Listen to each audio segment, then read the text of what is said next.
After the incident, my therapist urged me to keep a diary. The incident occurred last year, and, long story short, involved me attempting to burn down the local Catholic church in the middle of the night. The fallout from that adventure was handled discreetly, as such things usually are when you have wealthy parents, but I did not get off scot-free, and had to endure various forms of punishment, chief among them having to keep a diary. Kate, my therapist, who happens to be my father's chum, had said, "Your reluctance to talk about your feelings, I believe, is a large part of why you act out. And since you clearly have trust issues, perhaps we can kill two birds with one stone, as they say, and you can keep a journal where you talk to yourself about what happened every day and how you feel about it. Perhaps once you learn to trust yourself, you can start to trust others, and then you can talk to them about your feelings." All I ever wrote in that diary was a bunch of nonsense that I thought would make my parents, who snuck into my room every day to read the thing, satisfied enough to leave me alone. That's all I ever wrote in it, anyway, until the day I met Red, when I recorded the experience with breathless awe, with complete earnest, and then hid the journal away where nobody could find it. Before I share that first entry, I want to be absolutely clear that I wrote this account after I experienced the events it discusses. I clearly remember sitting in my bed, opening the drawer of my nightstand, withdrawing a pen and the diary, and writing the following. Sunday, October 18th, 2020. Dear Diary, Red, where did he come from? Where has he been hiding my entire life? It doesn't matter. I found him, standing there in Heritage Park, in the most ridiculous outfit. Now that I think about it, he didn't have a scrap of red on him anywhere.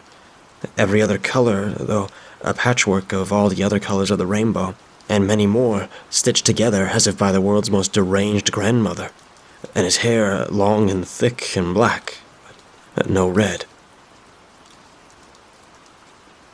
"My name's Red," he said, as I was walking past him on my way to the coffee shop. I hadn't paid him any mind yet, and at the time, he seemed just another desperate performer, same as anyone. "What's your name, sweetheart?" "Fuck off," I said. "Fuck off," said Red. "That sounds Russian. Are you Russian, young lady?" I stopped walking and turned to face him. He had deep blue eyes. "No," I said. "I'm American, through and through." "But you were Russian, weren't you? Off to the coffee shop, perhaps. I suppose that's rather an American thing to do, always rushing around. It's always perfectly consistent. It all makes perfect sense." I looked to the ground where Red had placed a top hat, upside down, which had $3 or $4 bills inside of it, along with some loose change. "All right, what's your deal then? You just stand here and do dad jokes?" "No, that's just how I draw them in. Little buffoonish humor." "So, what do you do?" I asked, deciding that if he didn't give a good enough answer, I'd keep walking. "Many things, young lady. Many things. But for you, I'll show you things as they truly are, and not as people pretend them to be. It's not a talent I use often, but something about you tells me that you're ready to see through the facade. Am I right? I suppose that I was in for a cheap magic trick or something like that, but had to, sadly, admit to myself that it was already the most interesting thing that had happened to me in several weeks. "Sure," I said. "Good. Now look over yonder." Red swung his multicolored arm out and pointed at a man jogging through the park. There was nothing unusual about the man. He was very fit and attractive, dressed in a tank top that barely contained his bulging muscles, and he was dripping with sweat, listening to music of some kind, or maybe just an inspirational recording of his own voice saying, "You are an incredible specimen. Nothing can stop you." In short, he made my stomach turn, but then, most people did that. "So?" I asked, turning back to Red. "Did you really look? Try again." I sighed with disappointment. I don't know what I thought would happen, but looked again at the jogging man. This time he was quite different. Now he was simian, looking for all the world like a giant monkey, with a monkey face and monkey limbs. He was dressed in the same sort of absurd garb that Red was wearing, with tattered bits of blue and yellow and pink flapping around as he moved along in a waddle, lifting each leg high and bringing it down somewhere off to the side like a big, awkward crab monkey clown. I laughed, partially out of shock and partially out of delight. "How did you do that?" I asked. "That man's your sidekick, right? And you had a monkey hiding in the bushes that he switched out when I wasn't looking?" "Not at all, dear. The monkey is the man. I have, as promised, merely shown you things as they really are. Or, rather, things as they are beneath the first layer. It's what you've always suspected, isn't it? That the world is full of people pretending to be something they're not. That once you strip the pretense away, people are simply dumb monkeys waddling through life in a comically exaggerated fashion without any real purpose. You can sense that it's true, but the deceit is great enough to trick your very eyes. You see men and women dressed to the nines, appreciating life with a deadly seriousness, and you begin to doubt yourself. Well, doubt yourself no more. You have seen the truth." An eerie feeling passed over me, and for a moment I believed what he said. But when I looked at the jogging man for the third time, he was only that. A man, going on a late morning jog.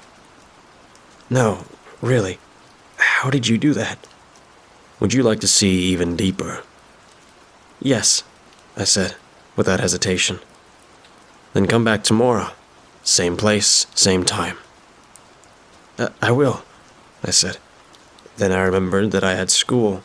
I was down to my final warning, and couldn't afford to miss another class. "Oh, I can't.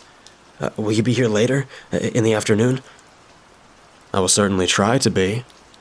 For now, I must move on." Red bent down, scooped the money out of his hat, and stuffed it into an enormous pocket. I felt a sudden pang of guilt, as I didn't have any cash with which to reward this man for so thoroughly entertaining me.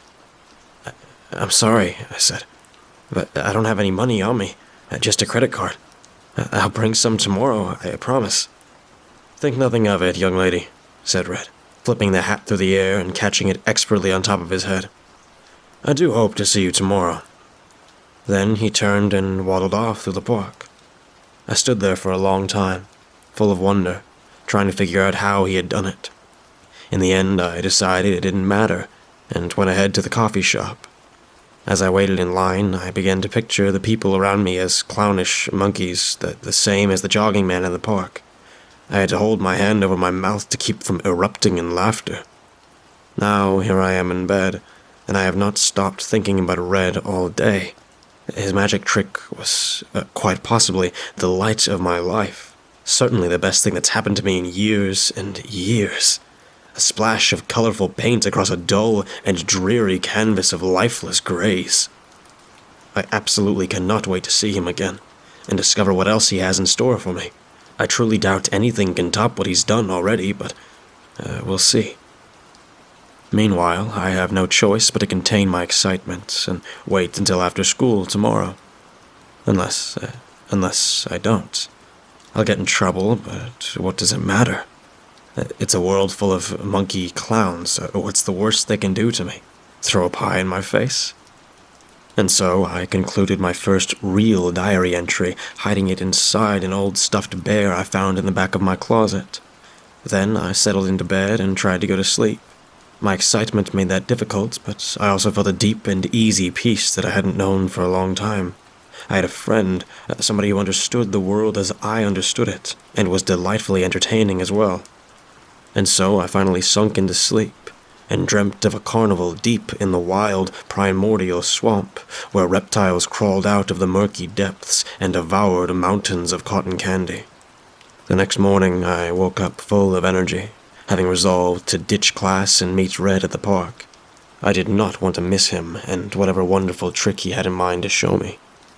Predictably, my phone started to buzz a few minutes after I was off school grounds, so I switched it off and shoved it into my purse.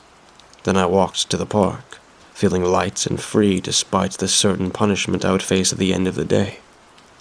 Red was standing in the same place as before, but when I approached him, I saw that he was sad. Now, at last, he had some red to him. though it was where his eyes should have been white. He had obviously been crying. "What's wrong?" I asked when I was close enough. "Oh, sweetheart, I did not expect to see you at this hour," he said, sniffling and wiping his nose with his colorful sleeve. "Catherine," I said. "My name's Catherine." "Why are you crying?" "Catherine, a wonderful name.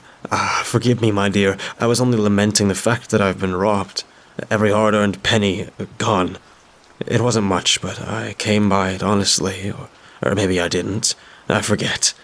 It doesn't matter one bit, though, now that you're here." I'd come prepared with 2 $100 bills, pilfered from my father's wallet. He wouldn't miss them. I dropped one into Red's hat. "This is for yesterday, and I've got another for today, assuming you have a new trick for me." "You're too kind, Catherine. Too kind. I'll have to conjure up a good one. But I'll remind you, they're not tricks at all. I would never trick you, Catherine. The others, yes, of course. I will dazzle them by pulling a rabbit out of nowhere or make a ball jump unseen from cup to cup. Cheap illusions, but for you, only the truth. Only things as they really are. 1 minute now, hold on. Okay, here comes our jogger. Same one from yesterday. Are you ready?" "Yes." "Then look." I turned my head, expecting to be delighted again. What I saw shocked me with its grotesquerie. The jogging man now appeared not as a comical monkey, but as something long dead, with rotten flesh slogging away from the bone and feasted upon by swarms of squirming worms. This alone was enough to make me retch, but what set my mind spinning to the edge of madness was the way the thing moved. It wasn't as if in the movies, where the dead came back to life and lumber around awkwardly with crude control over their bodies, but at least some control, and that certainly would have been terrifying enough. But the uncanny corpse that I saw now appeared to be moved by several pairs of invisible hands, one set lifting a limp leg in the air here, another giving a shove from behind there, a third holding the body up from under its arms in order to prevent the entire show from collapsing. The effect was of something truly and finally dead, and not somehow reanimated, moving around in the world of the living. "Catherine," asked Red, "what's wrong? Are you not delighted?" I snapped around with a rush of anger crashing around a sense of implacable dread. "It's awful," I said. Red frowned. "My darling, you're going to make me cry again. I thought we shared an affinity for the truth." "That's not the truth," I spat, pointing behind me, but unwilling to look at that direction again. "But it is. At a more fundamental level, these people you see all around you are nothing but worm food, temporarily controlled by unseen forces, being moved witlessly from point A to B until they grow too heavy and bloated to be moved around any longer, and the showrunners find fresher meat. I thought you would like to see this." "Fuck off," I said, and I crumpled up the other $100 bill and threw it in his face. Then I walked away, keeping my eyes on the ground and trying not to break down. In my mind, I could still picture the dead jogger being forced to jog away as he decomposed into pure rot. At one point, I looked up to see Red bend down and pick up the wad of money. "Fucking fraud," I muttered, and went to bring my vision back down to my shoes, but along the way, I caught sight of another dead person. This one looked to be a woman, her clothes stained black and brown with her own fluids, jerking forward down a path in unnaturally floppy fits and starts. Then the stench hit me, and I surveyed the park ahead on and saw that it was filled with the dead, going about their mindless business, dozens of them, heads bouncing on limp necks from side to side or front to back as they were shoved along by invisible hands. I ran home, as though myself being poked by some unseen prod, and when I swung the door open, I was greeted by my mother, though mercifully she did not appear dead. "Katie," she began, in a voice hung between anger and relief. I wrapped my arms around her and started to sob. "I'm so sorry," I wailed, "about the way I've acted, the way I've been, about everything. "Shh," said my mother. "Everything's going to be okay. Mommy's here for you." After a long session with my mom, in which I kept details sparse, I headed up to my room. I was going to spill my guts out to my diary, not just about the awful things that Red had shown me, but about all sorts of things that I now realized were true about myself. In the course of a few hours, I had suddenly shed years' worth of carefully constructed defense mechanisms. I went to the closet, felt around until I found my old teddy bear, and pulled the diary out. I took it over to my bed, where I propped up some pillows and settled in to write my epic confessional. I flipped through the pages of lies I had felt so clever in creating, until I got to the previous day's entry. Sunday, the day I met Red. I cringed as I glanced over those words, then hurriedly turned the page. It was already filled in. What the fuck? I lifted the journal up to my face and squinted. It was my own handwriting. My own style, too. Dear Diary, today was fucked up. That was exactly how I intended to begin the entry. Absurdly, I turned my eyes to my right hand, as if I would find some kind of answer etched into my palm. I didn't, of course. There was just the usual pattern of creases and whorls. I stared at it for a long time until it began to look strange, like an alien creature onto itself. Then I snapped out of it, took a deep breath, and read the rest of the entry. It described my day exactly, starting with the excitement I had felt in seeing Red again, and ending with me coming up to my room to write it all down. When I had finished reading, I closed the diary, got up, and replaced it in the teddy bear. I tried not to think about it. For the next 3 days, I was a model citizen. I groveled at the principal's feet in complete earnest for another chance. I did all my homework and ate all my veggies. I refrained from making sarcastic remarks and even from smoking weed. Seeing those corpses, jostled around by invisible masters, had shaken me to my core. Suddenly, life seemed worthwhile to me, even if it meant doing all the things that had appeared ridiculous and pointless before. Maybe especially if it meant doing all that. The mundane was a talisman to be wielded against death, if only because going through the motions meant avoiding thinking about it all. At the end of the 3rd day of my reformed life, Thursday, I decided to revisit my diary. I had brushed aside the previous incident as a trick of my overstressed mind. I must have written that entry in a daze, and then, when I came back to myself, I'd forgotten about it. But there was no rationalizing away what came next. I opened the journal and flipped to the last entry. It was for Friday, October 23rd, which is to say, the future. It was, again, written in my own handwriting, in my voice. It was a long, rambling chapter about how my father had had a heart attack. It had been a non-fatal one, I wrote, but it still fucked me up. I'd visited him in the hospital during mealtime, and he had been eating a fruit cup, but he looked like all those people in the park, dead, crawling with worms, with some force lifting his dead hand and awkwardly shoving a spoonful of fruit into his mouth. The food fell out directly and slid down his chin in a river of various fluids that had poured out of him. I blinked, and he was alive again. I had written at length about how I didn't want my dad to die, and how I didn't want anybody to die, and how scared I was. I read all of this in a state of shock, but even by the end of it, it was possible to explain away if I tried hard enough. Red's cheap magic trick had simply gotten too deep in my brain. I was imagining things that hadn't happened, writing things about these imaginings, and then forgetting having written them. But when, on Friday, my father had a non-fatal heart attack, and I visited him in the hospital, where he appeared dead to me for a moment, like I said, there was no rationalizing that away. My father returned home on Saturday, and despite him just having come within an inch of death, I do think that he was in better shape than me. To put it mildly, I had a lot on my mind. There were the visions of corpses that Red had shown me, which haunted me at random moments throughout the day, and in my dreams. Then there was my father's cardiac event, which just drove it home even deeper how fragile and precious everything was, despite the layers of gristle I had piled up around my physique to protect me from this realization. Next, of course, there was the fact that my diary was somehow filling itself in a day ahead of time.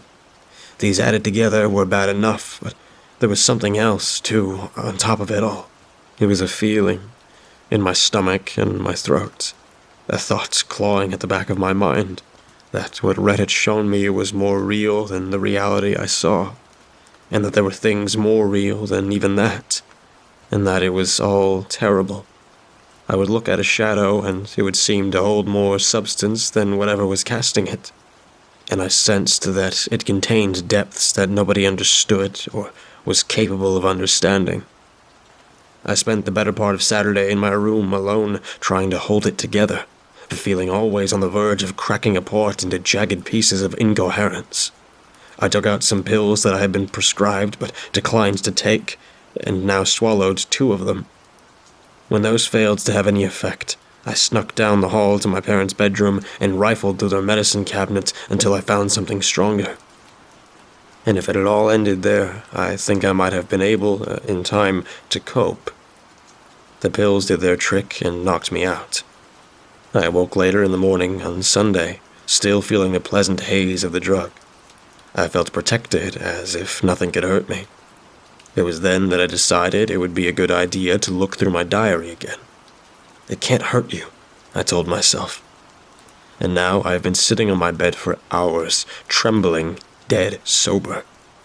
Or am I? Is this really happening? It feels as real as anything that's ever happened to me, but has that all been real? I don't know. All I know is that when I opened my diary, this is what was waiting for me on the last page. All I know is that when I opened my diary, this is what was waiting for me on the last page. Monday, October 26th, 2020. Dear Kate, I don't think it matters what you do. Red will find you, and when he finds you, I would suggest not trying to escape. Maybe you will be luckier than I was, but if you're not, you're better off not fighting. He tells me that our suffering is in proportion to how much we struggle against it. He is going to take me now to the church, the same one that I tried to burn down last year.